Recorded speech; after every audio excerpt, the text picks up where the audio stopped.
sy atsika fa ny fahasoavan'Andriamanitra miaraka amintsika.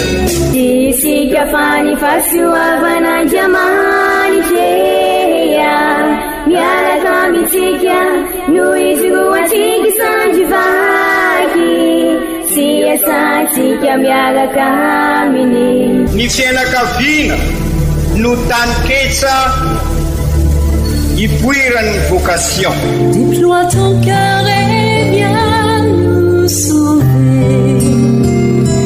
Délivre-nous de nous, délivre-nous de tout. Fa sisika tokoa fa ny fahasoavan'Andriamanitra miaraka amintsika. Sisika fa ny fahasoavan'Andriamanitra miaraka amintsika noho izy roa atsika sandrivaky sy asantsika miaraka aminy. Fa olo raika tokoatran'isika ao aminy, fianakaviana iray ao aminy, sy misy hevitrevitra ny olo no mampizara indraindray, fa Andriamanitra i Jesoa lay mpiantrony tsara ranolotra ny aina olo raika, ary ao amin'ny fiangonana ao amin'ny eglizy dia sambatra antsika mahasafa an'izay.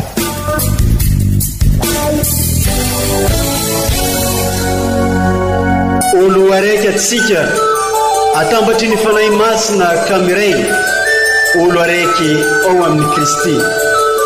Fandaram-pampianarana iaranao amin'ny son excellence Monseigneur Benjamin Marc Caramarson eto amin'ny radio Fania.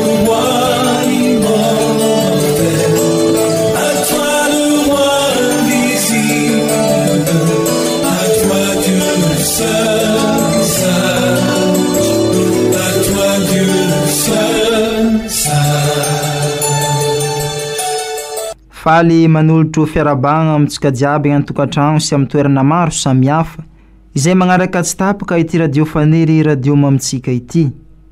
Ny Andriamanitra tompontsika dia Andriamanitra be fitiavana, Andriamanitra tiantsika zanany, tiany koa ny fangatiavantsika samy olombelogno.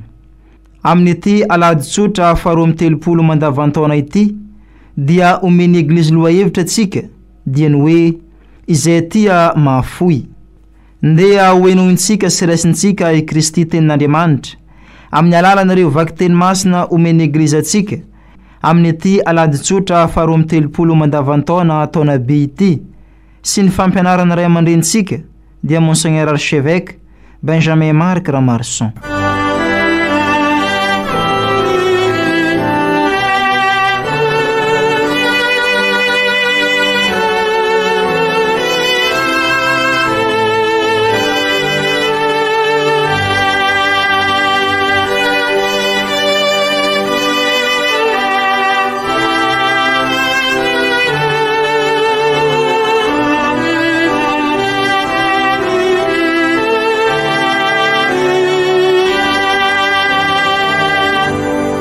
Fankalazana ny tenin'Andriamanitra, vaky teny masina voalohany, boky voalohan'ny mpanjaka. Tamin'izany andro izany dia niaingana akany Sarefta Elipaminany. No nimby teo ambavady ny tanàna izy, indro nisy vehivavy mpitondra tena anankiray teo nanangona kitay azo. Dia nantsony ka nataony hoe aza mahafady mba angala rano kely amin'ny fisotroana aho hosotroiko. Dia nandeha naka rano raha vehivavy, nantsony izy ary nataony hoe dia mba hitondray mofo kely eny an-tananao aho raha sitrakao. Fa hoy navaliny, velona ny Tompoandriamanitra ao, tsy misy zavatra masaka ao amiko. Lafarina eran-tanana ila ao ambilany sy diolilo kely foana ao amin'ny siny no any ananako. Ary indro aho manangona tapakazo roa izao dia hody anamboatra izany ho anay mianaka. Ho anay izany dia ho faty izahay. Fa hoy Elia taminy, aza matahotra fa modia ka ataovy izany voalazanao izany. Nefa anaovy mofo kely amin'izany aho aloha dia ento makaty amiko vao manao ho anao sy ny zanakao ianao. Fa izao no lazain'ny Tompoandriamanitra Israely, ny lafarina ao ambilany tsy ho lany, ny diloilo ao an-tavoara tsy enakory.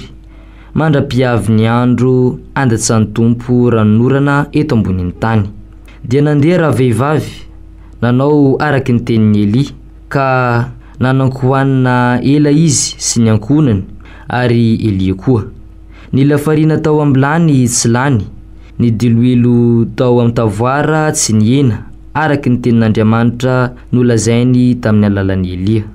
Izany ary ny tenin'ny tompo isaorana ny Andriamanitra.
Vaky teny masina faharoa, taratasy ho an'ny kristianina Hebreo. Ry kristianina havana, tsy mba fitoerana masina nataon tanana sy tandindony tena izy fotsiny no nidiran'ny Kristy, fa tany an-danitra mihitsy mba iseho eo anatren'Andriamanitra ho antsika ankehitriny. Ary tsy mba tony mpisorombe niditra isan-taona tao amin'ny fitoerana masina sy nitondra rahan-javatra hafa izy, ka hoe an'olo tena matetika. Raha izany dia ho nijaly matetika izy hatrizay nanaovana izao tontolo izao. Fa indray mandeha monja izy no niseho tamin'izao andro farany izao, mba hanongotra ny fahotana tamin'ny nanolorona ny tenany osorona.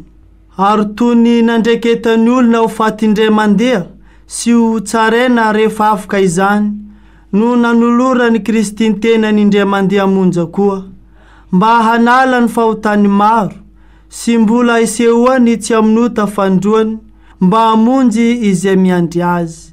Izany ary ny tenin'ny Tompo, hisorona ny Andriamanitra.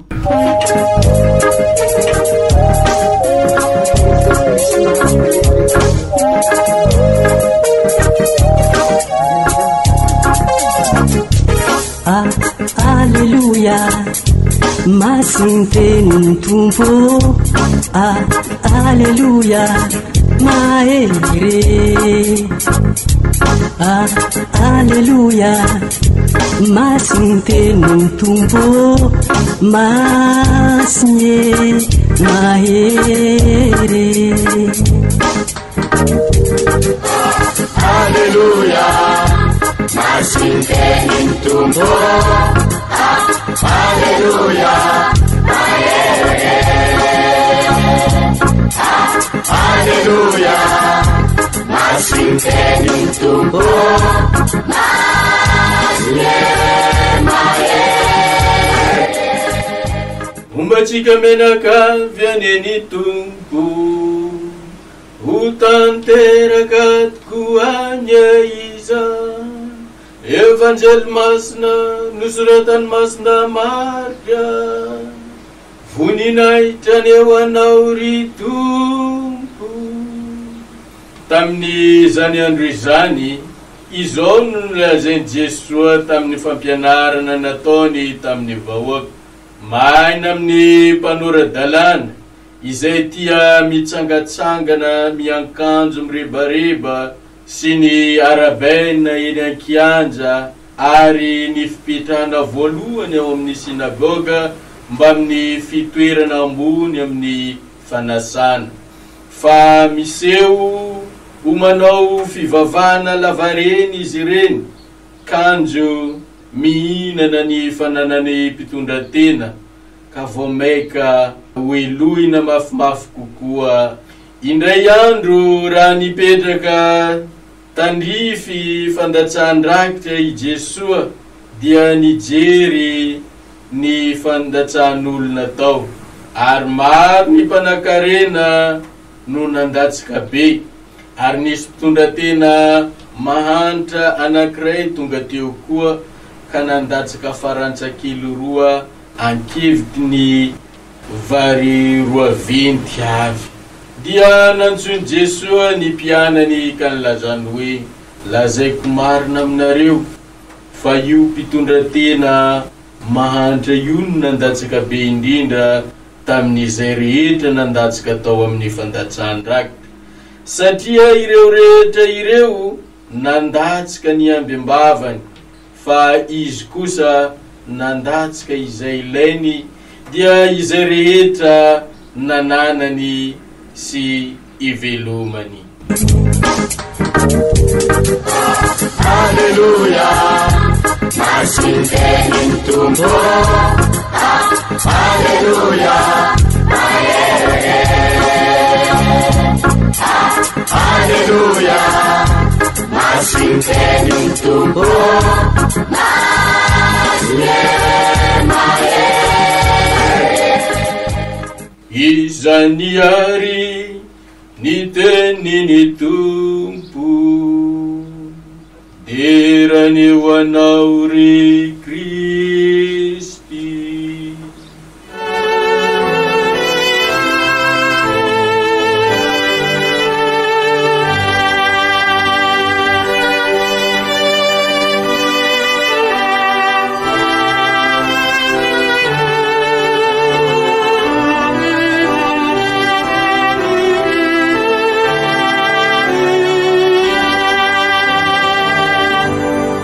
Ry kristianina havana, raha tamin'ny alahady lasa teo isika nandinika ny fisipoka volamena mba hialansika amin'ilay fivavahana ety ivelany, fivavahana izay fanatanterahana fisipoka fosiny fa sy fivavahana lasapaka.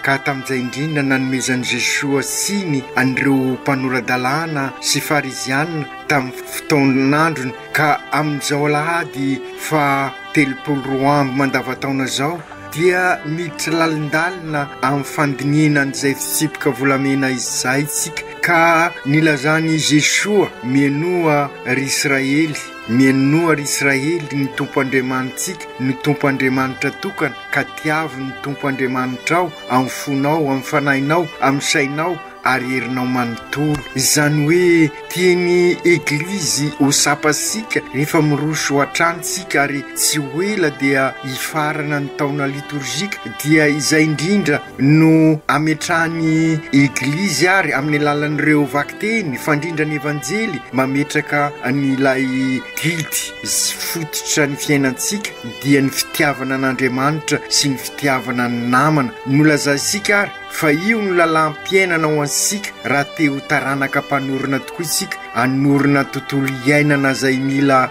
arenina tokoa araky ny afatra nalefa ny justice ep ka dininsika amin'izao fotoana izao. Raha tiasika hanorona tontolo mpiainana izay sapasika fefapotika ka mila arenina tokoa, ka ary dia hitasika izany amin'ny vokatry ny fivoavahan'ny toetrandro ary ny tontolo mpinoana izay tena mila arenina tokoa, satria misy maka ny toeran'Andriamanitra dia ny vola, ka ny vola no manjary ny baiko ny fiainantsika fa sy ny fitiavana araky ny afatry ny Jesoa amin'izao alahady fa 30 amby izao.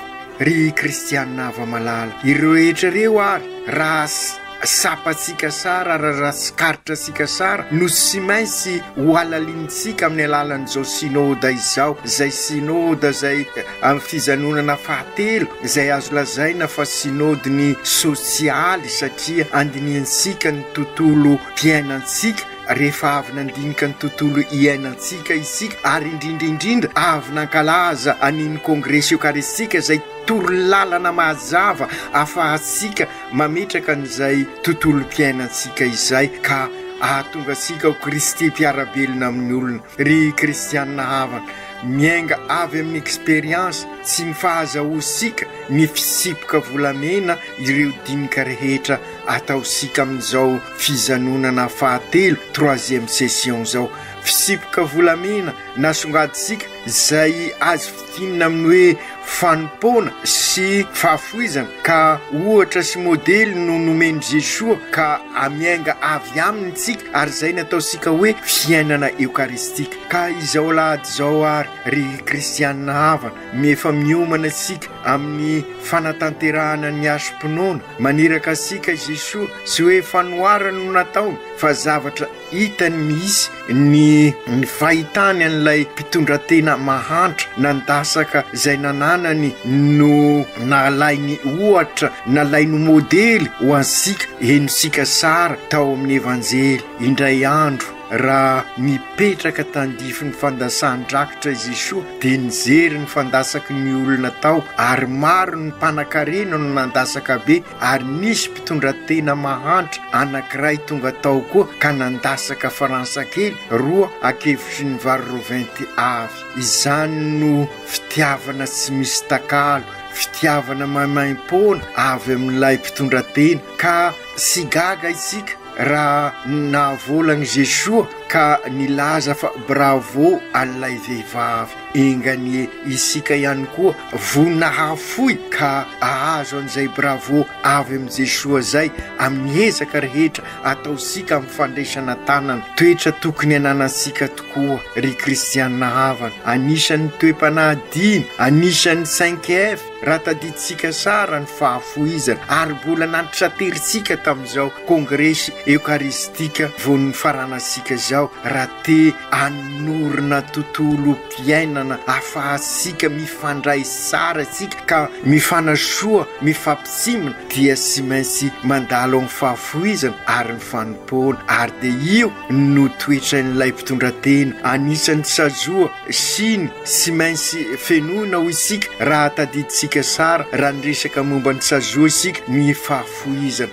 Lalana tokoa mitondra atsika hoe ove missionnaire vita batemy ka zary tabernacle ny fahafoizana, ary imasiny Maria ihany koa no modely ho ansika. Io no nilazain'ny sinody ombonany eran-tany hoe fandraisana tanana, ary dia izay no asainy ny sinody ho alalintsika bebe kokoa amin'izao fizanonana fahatelo zao. Nafoy ny fananany manontolo ilay mpitondra-tena, satria fantany fa amin'ny alalan'ny finoana no anehoana ny fitiavana an'Andriamanitra sy ny fitiavana amana, ka na dia tsy manana ninninina azy izy fa zay eo ampelantanany dia nafoiziny zany manentana antsika zay maniry ho tanànakampanorona EOV sy ETA aka modely an'ilay mpitondra teny zay teo masony olona rehetra nandasaka zay fananany ka nafoiny manontolo ary dia izay ihany koa no hitasika amin'ny vakiteny voalohany ny boky ny mpanjaka zay mitantara ny Eli niaingana kany Sarefta ka nahita lay vehivavy mpitondra tena zay nanangona ny azo maty ho azy ka nangataka rano hosotroina aza mafady mba hangalao rano kely amin'ny fisotroina aho hosotroiko sy niangavy ny Eli anome sakafo azy dia nandeha naka rano raha vehivavy nasoiny ary nataony hoe dia mba hitondray mofo kely eny an-tananao aho raha sitrakao fa hoy ny navalin'ilay mpitondra tena velona ny tompo Andriamanitra ao sy misy zavatra masaka ao amiko lafarinina eran-tanana ila no mba hananako ankehitriny dia hoy Eli taminy aza matahotra fa izao nolazain'ny tompo Andriamanitra Israely ny lafarinina ao ambilany sy olany ny diloilo ao an-tavoara sy henakory dia nanomboka teo no ny fahafoizany dia nanany any amin'ny dafarinina ilay mpitondra teny io no tantarany vakiteny voalohany zay manomana amin'ilay tantara zay voanendrenesika amin'ny evanjely araka nylazaisika teo tsy fanoharana ho isika io fa zavatra hitany Jesoa ka nolazain'ny Jesoa tamin'ny manodidina ry kristianina havana fampianaran'ilay lehibe ho asika zany no resisika androany ny fahafoizana dia manambara ny tena fitiavana satria mahafoy tokoa mahafoy ny rehetra mahafoy ny tena zava-dehibe amin'ny tena ilaysika zany amin'ny mahataranaka mpanorona asika tsy afaka hanorona asika raha sy mahafoy ary ny fikatroana amin'ny vomiera amin'ny fikambanana amin'ny fandaliana-pinoana amin'ny fanomanana liturgia ny fiainasika manontolo ary indrindra amin'izao fanatanterahasika ny synode fahafito fizanonana fahatelo 3e session izao dia mila fahafoizana tokoa ry kristianina havana fahafoizana fotoana fahafoizana herisany fahafoizana herisaina hoentina mandinika io lay tena fitiavana zay tiasika songadina araka ny fampianarana nataosika tamin'ny alahady lasa teo ary indrindra no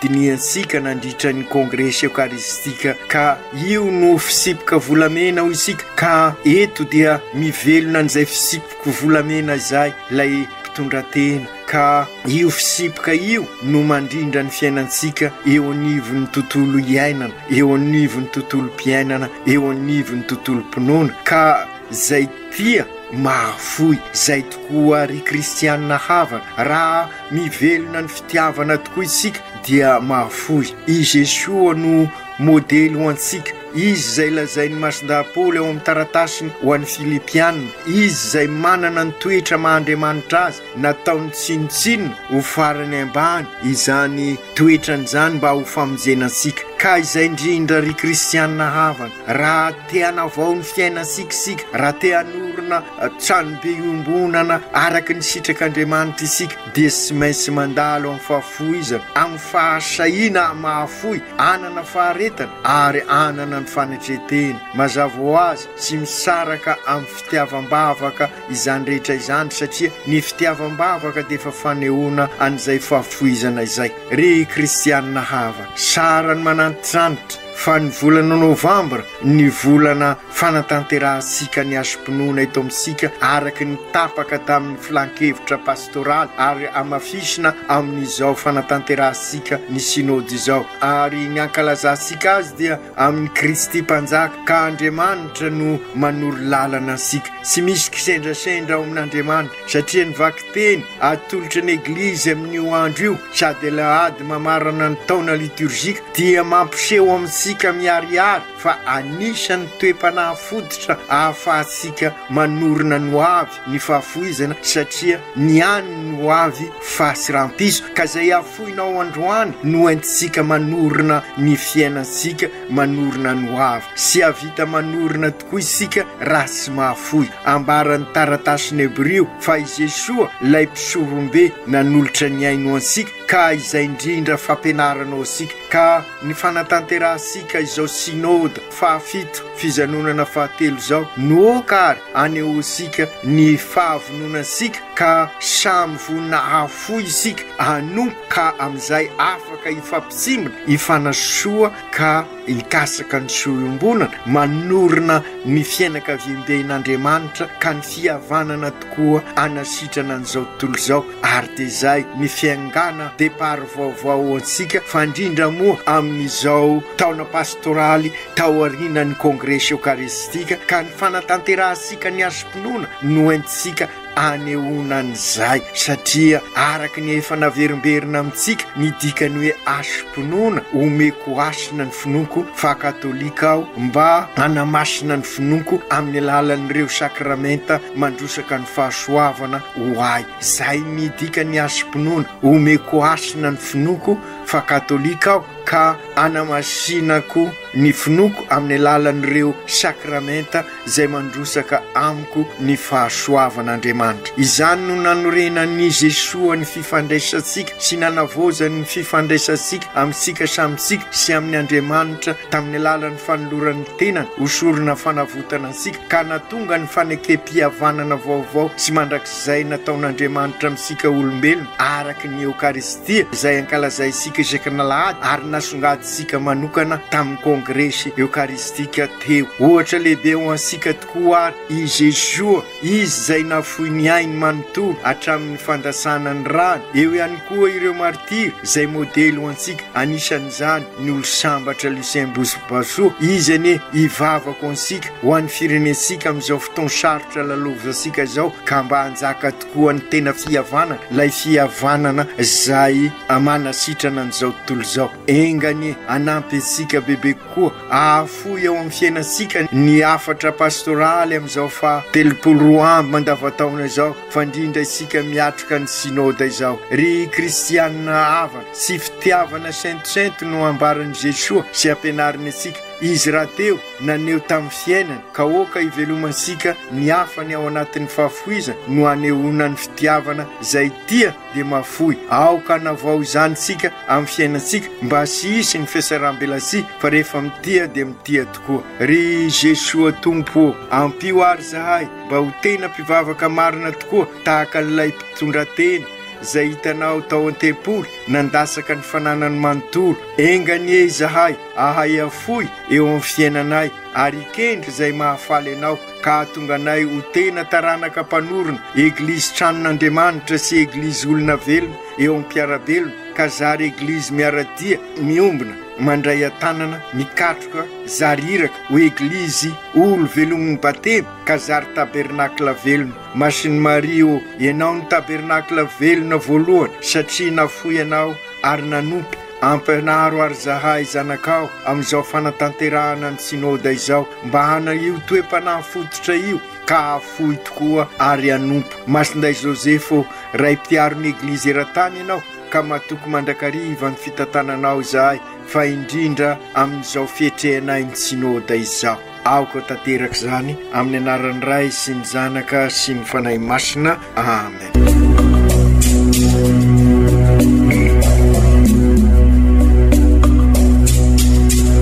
Sy atsika fa ny fahasoavan'Andriamanitra miaraka amintsika. Isika fa ny fahasoavan'Andriamanitra miaraka amintsika noho izy roantsika sandrivaky sy asantsika miaraka aminy. Ny fianakaviana no taniketsa ipoiran'ny vocation. Déploie ton cœur et viens nous sauver. Délivre-nous de nous, délivre-nous de tout. Fasisika tokoa fa ny fahasoavan'Andriamanitra miaraka amintsika. Sisika fa ny fahasoavan'Andriamanitra miaraka amintsika noho izy roantsika sandrivaky sy asantsika miaraka aminy. Fa olo raika atikoatran'isika ao aminy fianakaviana iray ao aminy sy misy hevitrevitra ny olo no mampizara indraindray fa Andriamanitra i Jesoa lay mpiandrony tsara ran'olotra ny ainy olo raiky ary ao amin'ny fiangonana ao amin'ny eglizy dia sambatra antsika mahasapan'izay.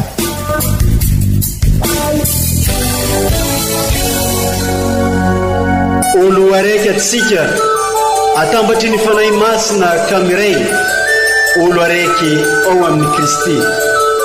Fandaram-pampianarana iaranao amin'ny son excellence Monseigneur Benjamin Marc Ramarson eto amin'ny radio Fania.